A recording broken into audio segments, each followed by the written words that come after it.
Είμαι νέος ψηφοφόρος. Φυσικά και θα ψηφίσω.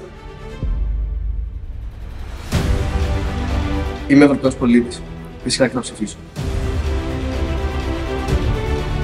Οι αποφάσεις του Ευρωπαϊκού Κοινοβουλίου έχουν άμεσο και πραγματικό αντίκτυπο στη ζωή μου. Φυσικά και θα ψηφίσω. Η μετακίνηση για σπουδές, ταξίδια και εργασία στο εξωτερικό έγινε πολύ πιο εύκολη για μένα. Φυσικά και θα ψηφίσω.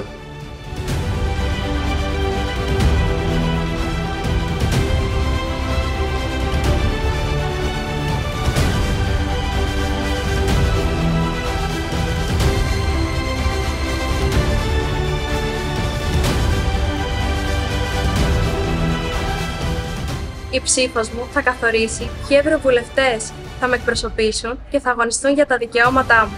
Προφανώς και θα ψηφίσω.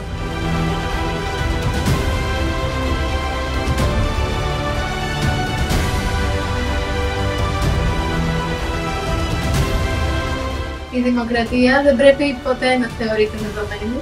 Φυσικά και θα ψηφίσω. Και ως νέοι, είναι δική μας ευθύνη να διαμορφώσουμε το μέλλον της Ευρώπης. Επειδή στις ευρωεκλογές κάθε ψήφος μετράει. Φυσικά και θα ψηφίσουμε!